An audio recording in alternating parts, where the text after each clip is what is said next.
Babilônia, 600 anos antes de Cristo, um rei tirânico governava implacavelmente, até que um dia ele ficou cara a cara com Jesus.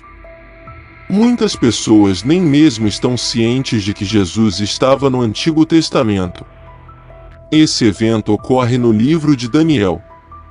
O evento no livro acontece em Babilônia, uma região governada por Nabucodonosor, que era um tirano orgulhoso e cruel que tinha grande prazer em torturar suas vítimas.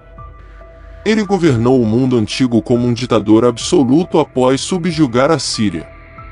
Ele voltou sua atenção para o Egito, seu principal adversário na época, já que Judá estava no caminho e precisaria ser eliminada se ele quisesse cumprir sua ambição de governar um grande império. Nabucodonosor emitiu uma ordem para que um número de jovens judeus fosse treinado para servi-lo como homens de conhecimento e sabedoria. Daniel, Ananias, Misael e Azarias estavam entre os que foram levados cativos. Eles eram conhecidos pelos nomes de Beltesazar, Sadraque, Mesaque e Abed-nego. O rei Nabucodonosor ordenou a criação de uma colossal estátua feita de ouro. A construção de ouro deve ter sido magnífica, com 28 metros de altura. É possível que o rei quisesse consolidar seu poder reunindo todos os níveis de sua corte para uma grande cerimônia. Os governantes deveriam comparecer à dedicação. Nabucodonosor ordenou que todos caíssem prostrados para adorar a estátua. Aqueles que não cumprissem essa ordem, corriam o risco de serem lançados em uma fornalha ardente e queimados até virarem cinzas. Todos obedeceram às ordens de Nabucodonosor, pois ele estava determinado a se estabelecer, não apenas como um líder político inquestionável da Babilônia, mas também como a suprema autoridade religiosa da cidade. No entanto, 3 homens no recinto não se curvaram, mesmo quando todos os outros se curvaram. Muitas pessoas não conseguem imaginar que a pressão social foi fácil de suportar. Certos caldeus viram os jovens hebreus de pé entre todos os que haviam se prostrado e correram para informar isso a Nabucodonosor. O ciúme transborda de suas acusações contra os 3 judeus que alcançaram posições de poder, apesar de seu cativeiro, porque sua fé os proibia de adorar qualquer Deus que não fosse o verdadeiro Deus de Israel. Os oficiais da corte inferior viram uma oportunidade de eliminar Sadraque, Mesaque e Abed-nego e não perderam a chance de fazê-lo. Quando Nabucodonosor soube da situação, ele imediatamente entrou em fúria. É surpreendente que ele tenha dado aos acusados a chance de responder às acusações contra eles.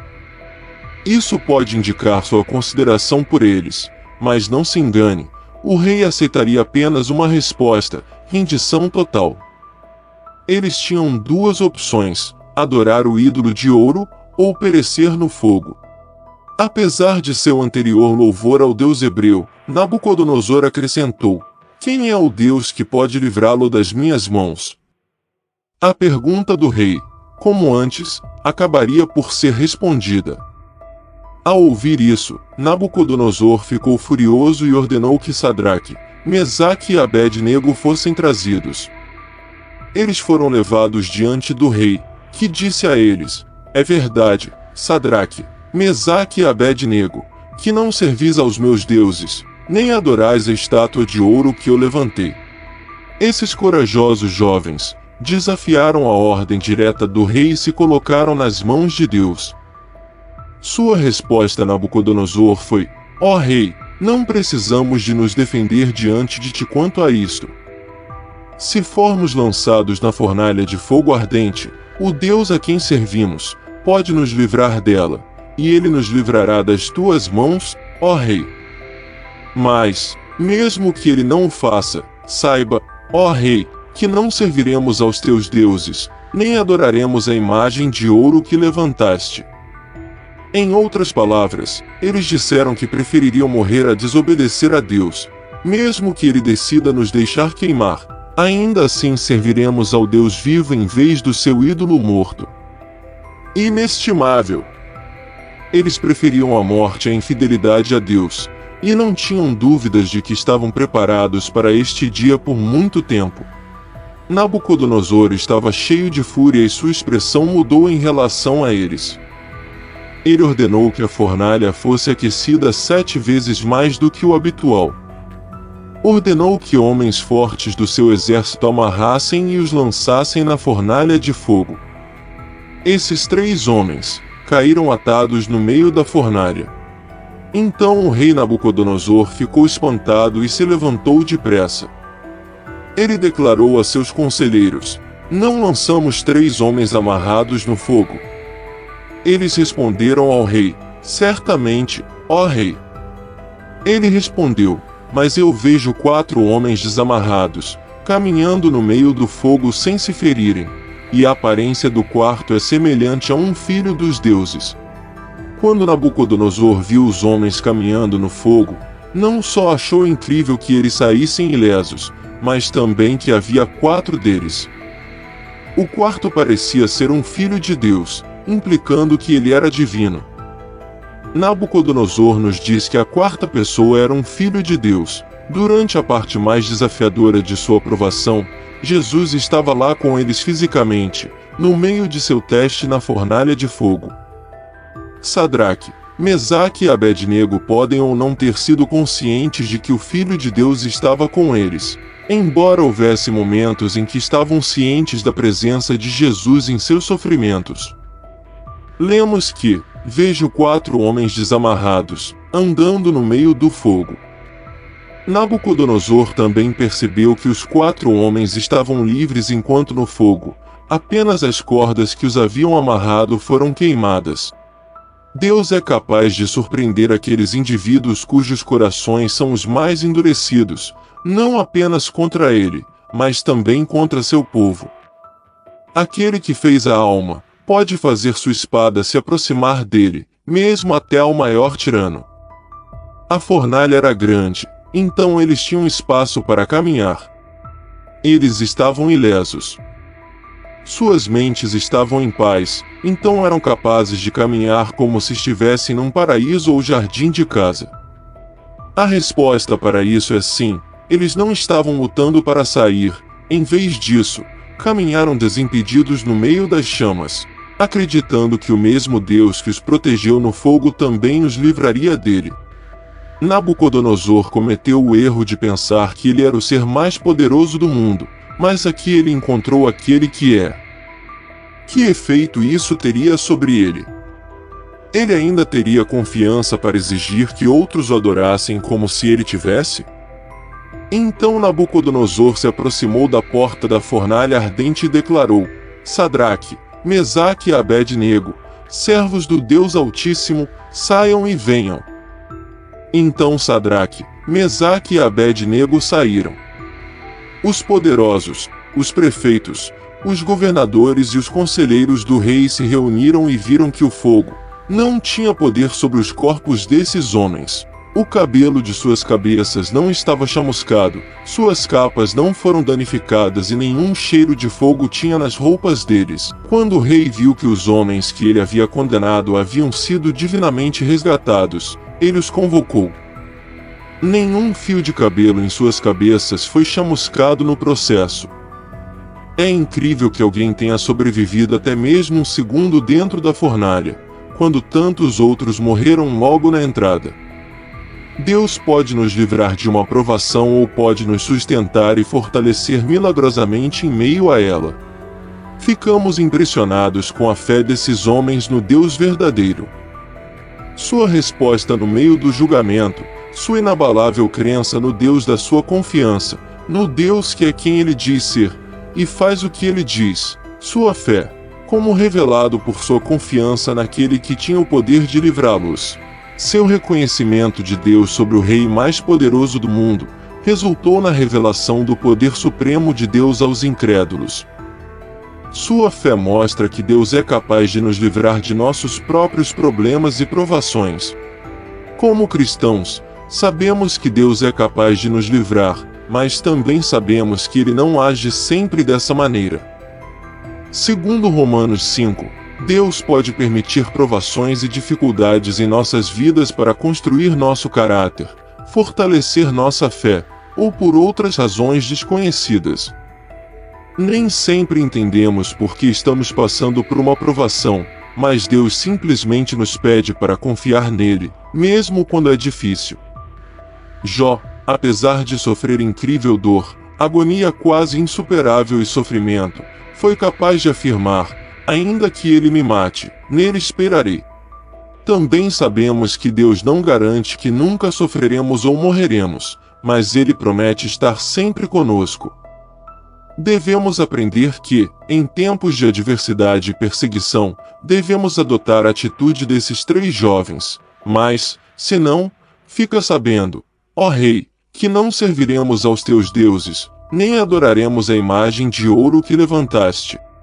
A história de Sadraque, Mesaque e Abednego é uma história de fé, coragem e perseverança.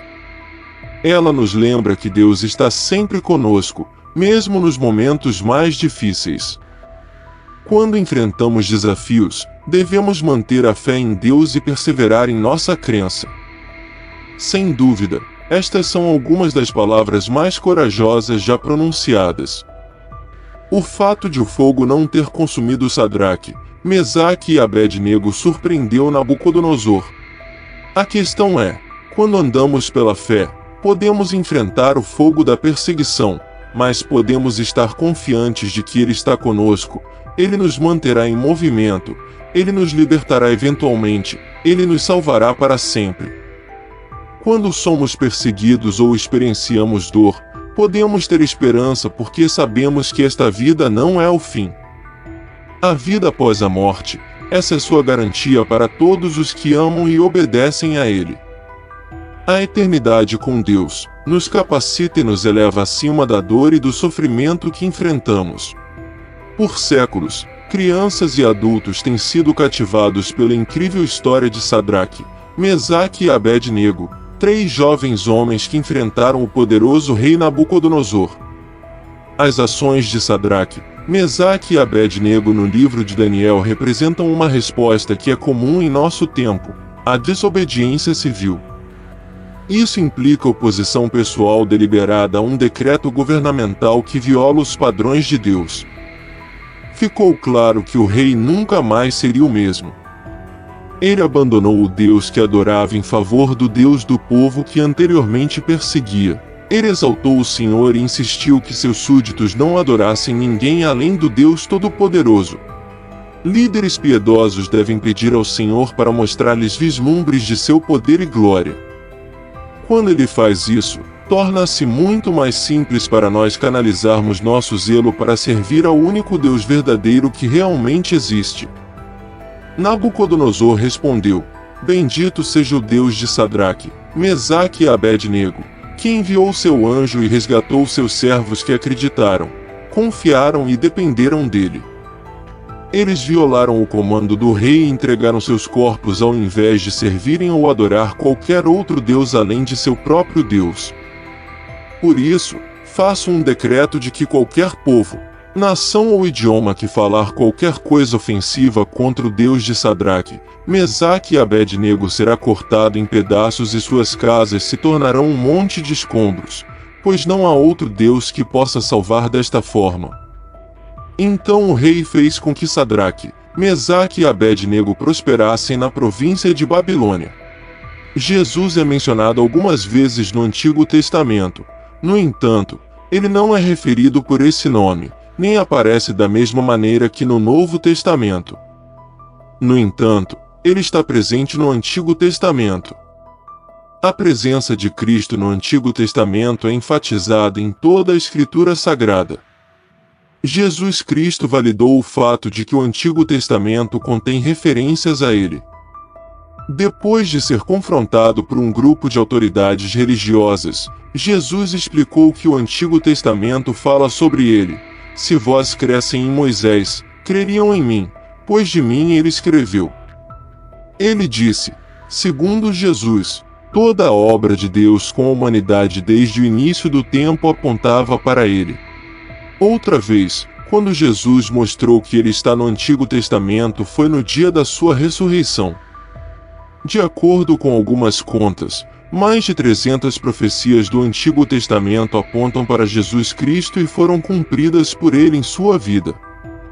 Estas incluem profecias sobre seu nascimento único em Isaías 7, verso 14. Seu nascimento terreno, ministério e até mesmo a maneira como ele estabeleceria o reino celestial. Quando ele se levantou na sinagoga de Nazaré e leu Isaías 61, concluindo com o comentário: hoje, esta escritura foi cumprida em vossos ouvidos. A vida de José é outra que parece modelar a vida de Cristo. Muitos eventos históricos do Antigo Testamento funcionam como símbolos do que Deus faria no futuro através de Cristo. Por exemplo, Deus chamou Abraão para oferecer seu filho Isaque como sacrifício. Abraão proferiu estas palavras proféticas em resposta à pergunta de Isaque sobre um cordeiro: Deus proverá para si um cordeiro para o holocausto, meu filho.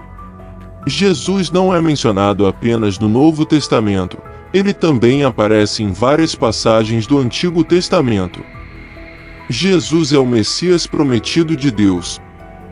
Poderíamos dizer que Jesus é a razão pela Bíblia. Ele é a palavra viva.